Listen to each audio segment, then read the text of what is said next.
சாதமாக இருக்கும் இல்லையா. நான் ஒரு 3 ஸ்பூன் எண்ணெய் ஊற்றிருக்கேன். இந்த ஸ்டேஜில் தக்காளி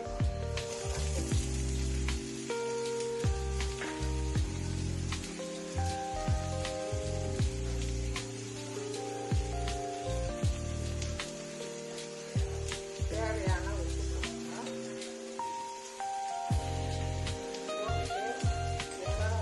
நம்ம இஞ்சி பூண்டு பேஸ்ட் நிறைய போட்டோம்னா வாய்வு பண்ணாது.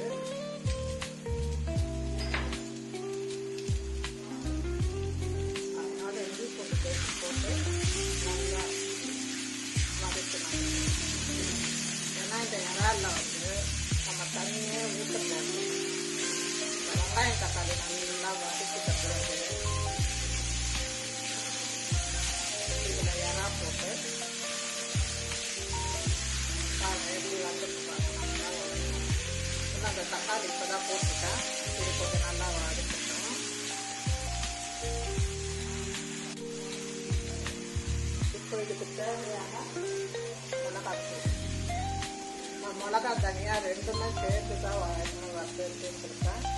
அந்த தூளை தான் நான் இன்னைக்கு போட்டேன்.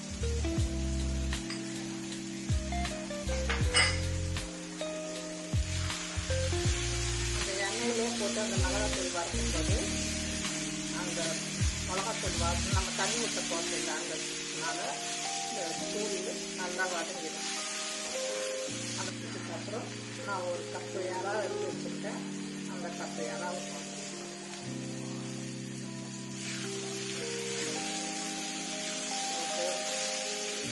நல்லா வதக்கிட்டு தண்ணி ஊற்ற போட்டில்ல, அப்படியே தான் நான் மூடி போட்டு ஒரு 5 நிமிஷம் ஸ்லோ ஃப்ளேமில் வச்சுப்பேன்.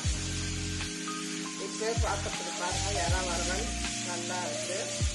இன்னும் நம்ம அது வெந்த பிறகு காட்டுறேன். இன்னும் உங்களுக்கு பார்க்கறதுக்கே நல்லா இருக்கும். சாப்பாட்டுக்கு சாப்பிட்லாம், சப்பாத்திக்கு, இட்லிக்கு, எதுக்கு வேணாலும் நீங்கள் வச்சுட்டு இந்த தொக்கோடு சாப்பிடும்போது ரொம்ப நல்லா இருக்கும். கொஞ்சம் கருவேப்பிலை போட்டுட்டு, கருவேப்பிலை எப்பவுமே நீங்கள் கொஞ்சம் கிள்ளி போட்டிங்கன்னா நல்ல வாசனை. ஸ்லோ ஃப்ளேமில் வச்சுட்டு நான் இதை போடுறேன்.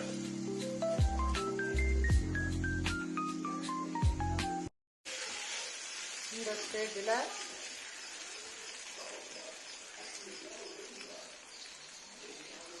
ஒரு 1/4 ஸ்பூன் ஜீரா பவுடர், ஒரு 1/2 ஸ்பூன் பெப்பர் போட்டு இந்த கிரேவியை நல்லா இப்படி கலட்டி வைக்கணும். செம்ம ஸ்மெல்லு, இப்போவே சாப்பிட்ணும் போல இருக்கு. இது ரொம்ப நேரம் உங்களுக்கு ஆகாது. ஒரு 10 நிமிஷத்துக்குள்ளே யாருன்னா வந்தால் கூட டக்குன்னு நீங்கள் ரெடி பண்ணி ஒரு இறா தொட்டு வச்சுட்டு ஒரு ரசம் வச்சு கொடுத்தீங்கன்னாக்கா சூப்பராக இருக்கும் சாப்பிட்றதுக்கு. பார்த்தீங்களா எவ்வளோ சீக்கிரம் ரெடி பண்ணியாச்சுன்ட்டு.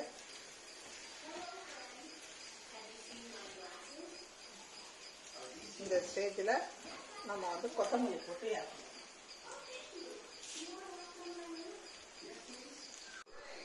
கொத்தமல்லி சாப்பிட சொன்னால் நம்ம வீட்டில் இருக்கிறவங்க யாரும் சாப்பிட மாட்டாங்க.